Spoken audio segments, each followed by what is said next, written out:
Hello, everyone. Welcome to another episode of Onion Soup, the show where we pull back the layers of metaphysics and reality in order to demystify spirituality. Today, I want to talk about the chakras. What are the chakras? What are the what is the seven chakra system? Where does this word come from, and what does it all mean? Right. So, what are the chakras? The word chakra is Sanskrit and it actually stands for wheel. And what it represents is this wheel of spiraling energy that exists within our subtle body. And our subtle body, excuse me, is a energetic spiritual system that doesn't necessarily exist on our physical plane. It exists more so on the etheric spiritual realm. And it's known as a non-linear body type of system that is actually the bridge between our physical bodies and our spiritual bodies. So it's funny. So the other day I was losing my voice. And one reason why I think that's funny is because I've always had issues with my throat chakra. And I surround myself with a lot of throat chakra energy, a lot of things to help boost my throat chakra. I'm currently drinking out of my throat chakra mug. But I'm definitely going to try not to be clearing my throat this entire time. But diving back into the chakras, each chakra has a very specific relevance to our physical and emotional bodies. And there are seven chakras in total within our, let's say, physical body, within our physical system. And there are some chakras that exist outside of our physical body. But for the sake of this, we're not actually going to go into those. We're going to stick with the seven that are mainly talked about within our physical bodies. And again, by physical body, I mean they are relevant towards our organs and they affect our physical body. However, the system itself exists on the subtle plane, the nonlinear plane, and the spiritual plane. So when we talk about the chakra system, oftentimes people think about their chakra being blocked or depleted and having to go through and charge those chakras. So when your chakra is blocked, what happens is that the energy flow is not flowing naturally. And this can occur for various reasons. Oftentimes, it's due to some form of emotional imbalance that the individual is having. And then those emotional imbalances start to create more physical imbalances within the body. We are what we think, just like we are what we eat. And your thoughts actually do help to create, not just help to create, they do create and manifest your physical reality. And that goes both ways. When we talk about manifestations, and affirmations, the reason why affirmations work is because you're repetitively stating something in your mind and speaking that truth into your life. Now, those are positive affirmations. Oftentimes, people get stuck into a negative loop and they're saying negative things about themselves and about others.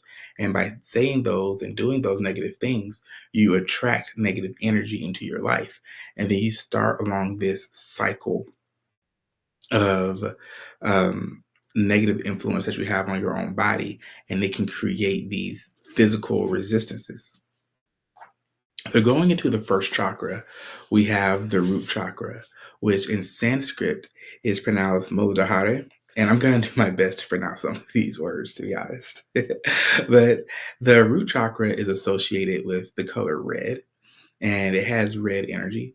One thing I love about the chakra system, while there are seven chakras, Each chakra is associated with a different color of the rainbow. So that's kind of how I explain to people who are first being introduced into this idea.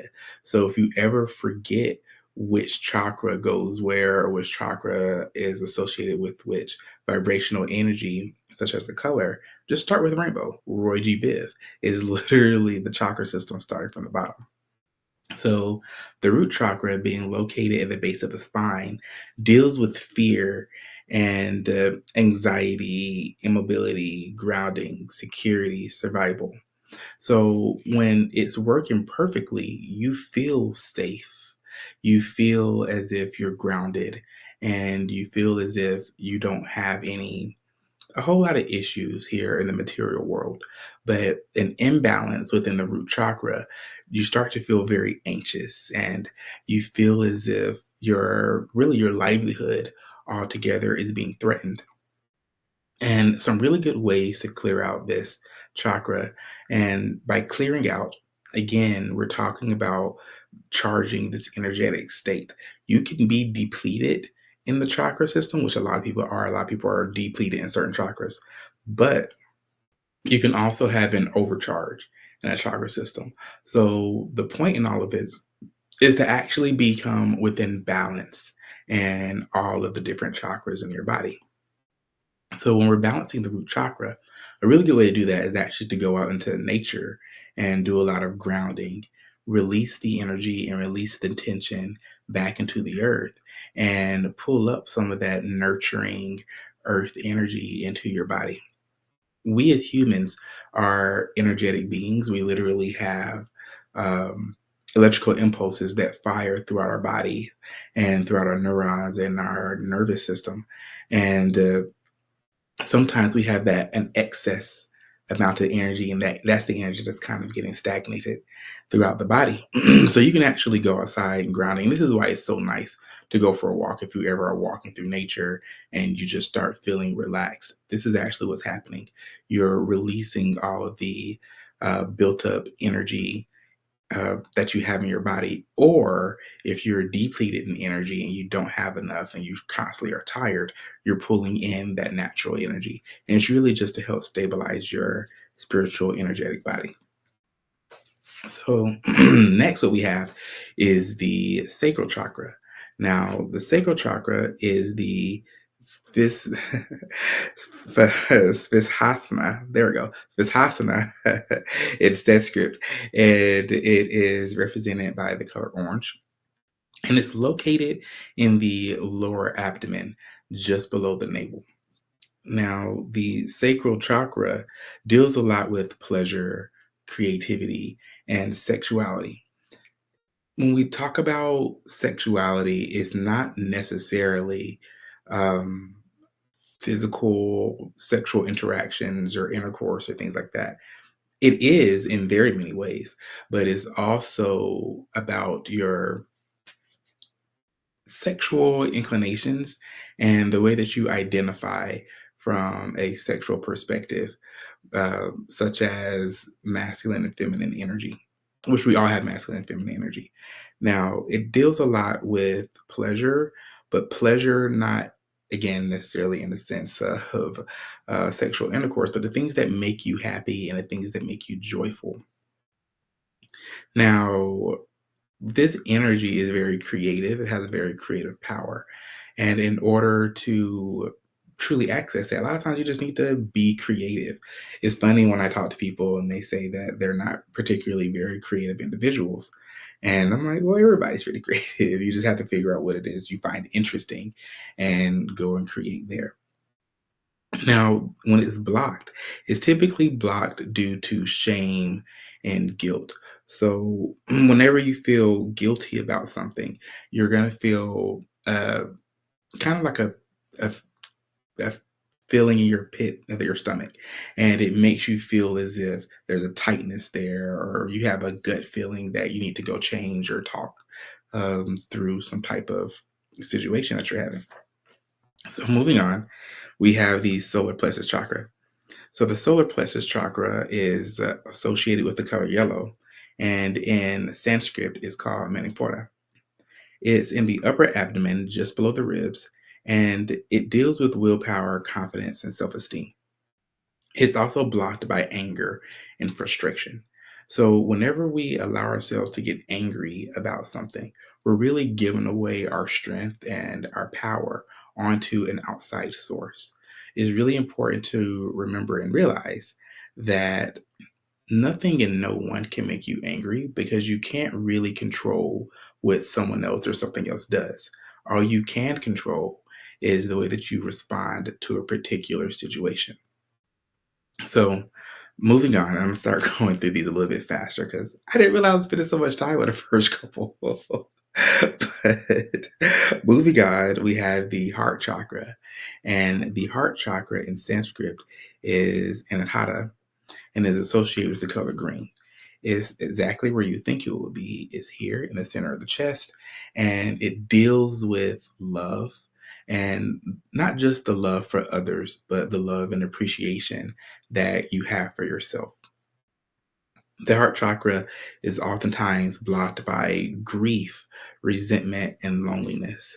So when you have an individual who feels as if they can't connect with others in an emotional way, and they oftentimes spend time by themselves or sometimes too much time by themselves, it starts to slowly block the energy in their heart chakra. Now, that doesn't mean that time alone with yourself is a bad thing because everybody should be comfortable with themselves and be able to spend time with themselves.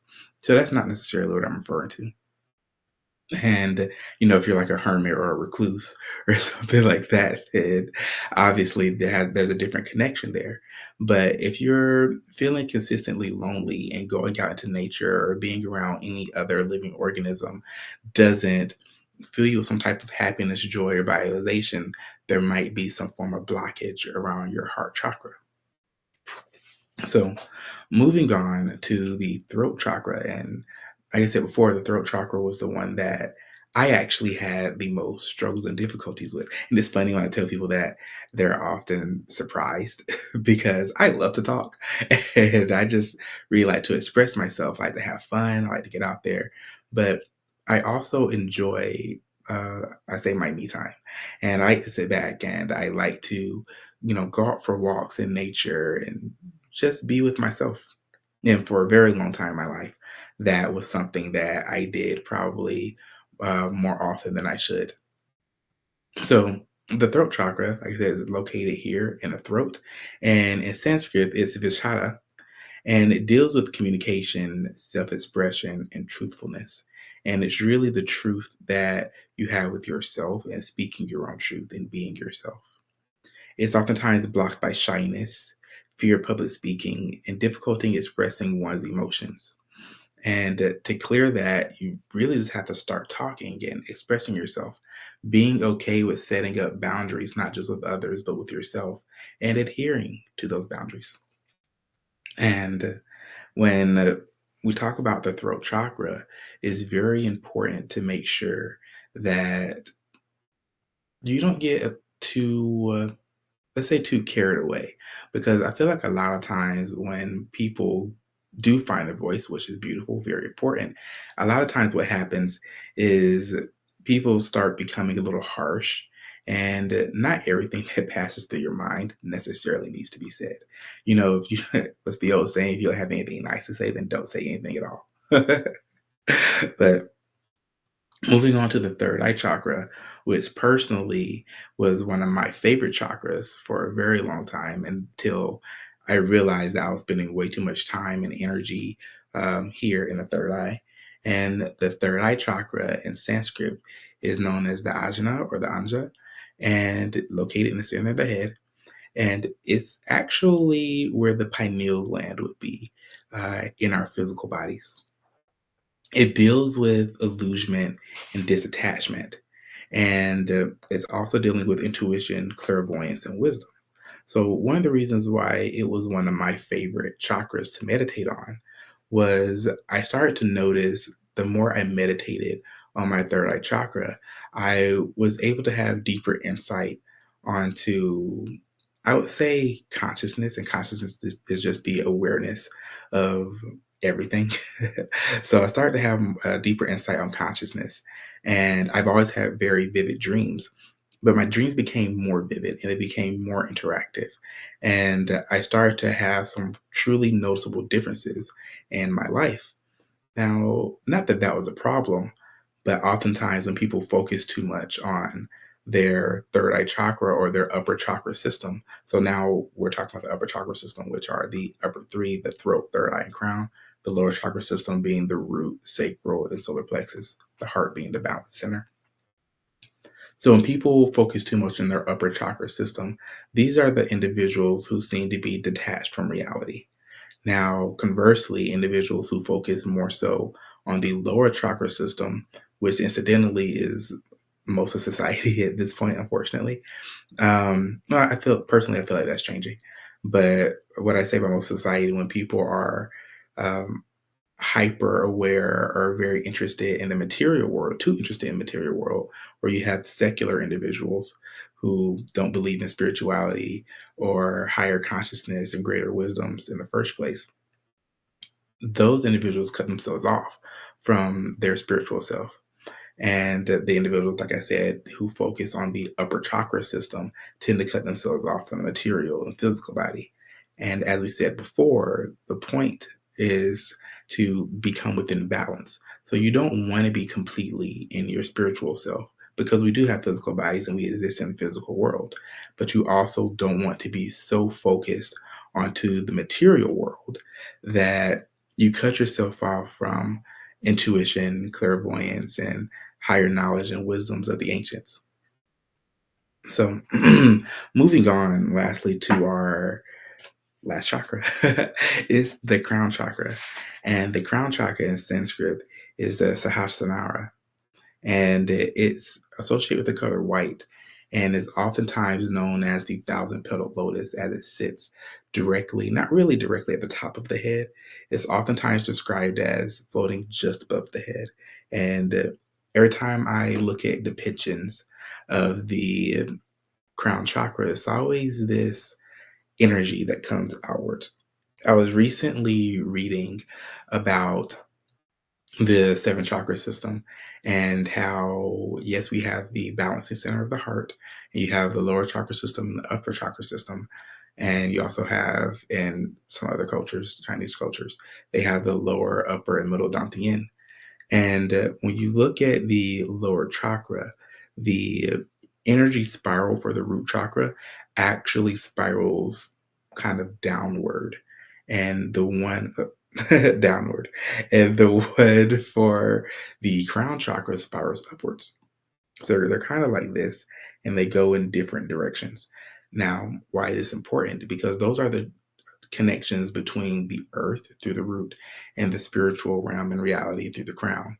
Every other chakra, the five others throughout the body and the system, they spiral in this general direction, going in and out of the body. So that's ultimately how that energy flow works. Now, the function of the crown chakra is its spiritual connection and enlightenment and bliss. And it's oftentimes blocked by cynicism.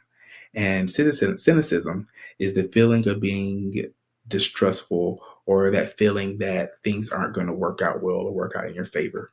So when as we walk through life, it's very important to one, trust in your higher self, trust in God, and just know that everything is going to be okay. If you're walking through life expecting things to fail, inevitably they do fail.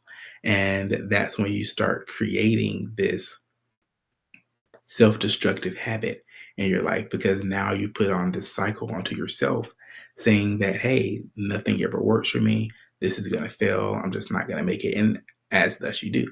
And it's really difficult to kind of get out of that loop.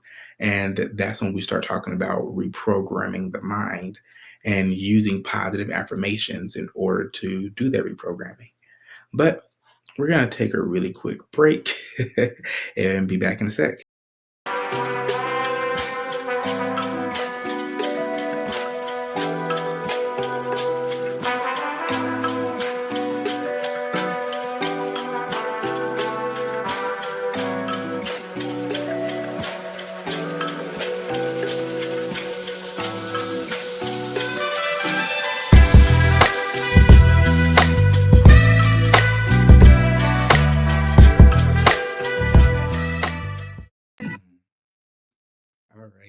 Well, welcome back, everybody. And so the commercial that just played, and I play it on pretty much every episode, that's actually with our sponsors, Chakra Wonders. And Chakra Wonders is where we have it. There we go. So Chakra Wonders actually is a organization that sells products and accessories related to spirituality, astrology, and metaphysics. And the commercial itself, it displays a lot of their artwork, and this is actually one of them. And there are a couple of different things. The mug that I'm currently drinking out of is from Chakra Wonders as well. The shirt I'm wearing is also a throat chakra shirt. And oh, I also have my throat chakra backpack covered in throat chakra affirmations. So if you're interested, check them out. They're pretty cool. Um, Also, one thing that I do really like is that Chakra Wonders has what's called a shadow work journal. And I have it somewhere over here. And this journal has a lot of positive affirmations in it. But more importantly, it's one of the things that really helped me and has helped a lot of others to work through some of the blockages that they have in their early childhood to see kind of why it is, we behave the way that we do here in our adult lives. And as we shed light onto it, it's actually called shadow work, a journal to shed light on my inner child. And as we shed light on that inner child, we are able to help that inner child and to grow more into adults that we want to be and become more successful in the ways that we view success, right? Because what exactly is success? Success doesn't have a strict measurement. So, whatever that means to you. But one of the things that I want to mention before we run out of time here is that the idea of the chakras and energy systems, when people talk about ancient knowledge, ancient wisdom, and ancient text, I'm always just like, well, what does that mean? And what are these ancient texts? Where exactly does it come from? By putting that almost like a misnomer and a blanket statement of saying that this is ancient text and ancient information. So, where the chakra system actually first originated, when you go look through the ancient text, is actually from the Upanishads, which first made its appearance during around 18 to 500 BC. And it's also found in the Tantric Yoga text, which spanned between 500 and 1000 current era. Now, there are also other mentions of different energy systems throughout different cultures. So the Upanishads, the Tantric Yoga texts, and other books such as the Bhagavad Gita. I should have grabbed it so I can show you what Bhagavad Gita looks like because I do have that one.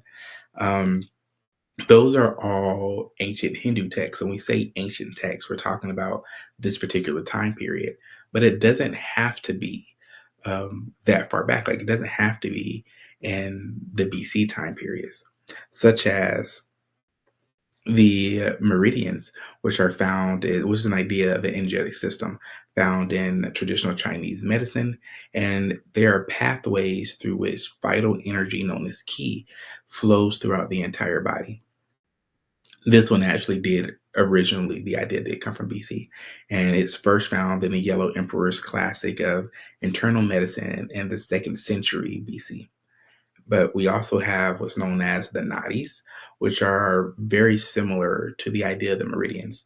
And the difference between nadis and meridians, as far as an energy channel is concerned, is that, nadis and meridians versus the chakras, as far as the energy channel is concerned, is that the chakras, the main seven chakras, go up and down the spine, whereas the nadis and meridians are various energy channels that exist and permeate throughout the entire body. So you can think of the nadis and meridians more like the veins, and just like you have large veins, which would be pushing through large amount of blood and throughout your body. You also have smaller veins or spider veins throughout your body, and those would be the different nadis and meridians.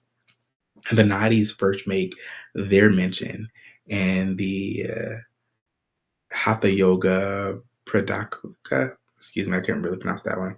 Pradipika. So Hatha yoga back in the early 14th century. Now, just for a couple of others, we also have the auric field idea and theory that first came around the 16th century, and it was written by a guy named Periclesius. And that idea I find really, really fascinating because many people, I believe, are kind of familiar with the idea of the auric system and the aura system, excuse me. And that started getting revamped around the 19th century. And we talked about that in another video with the Theosophical Society. And then there are other things such as like the Kabbalah tree of knowledge from the third and sixth century, which is still being practiced and teach today. There's the Mayan Energy Center, which was somewhere around the mid 15th century, and then a Polynesian Mana Centers and system, which is somewhere around the early 18th century. But unfortunately, that is all the time that we have for today. I hope you guys really enjoyed this. I really enjoy sitting down and going through and talking about some of the information that one I think is fascinating, but just shedding a little bit of light on where these ideas come from, what they are, and what they mean. But anyway, have a great one. I enjoy talking to everybody. Bye.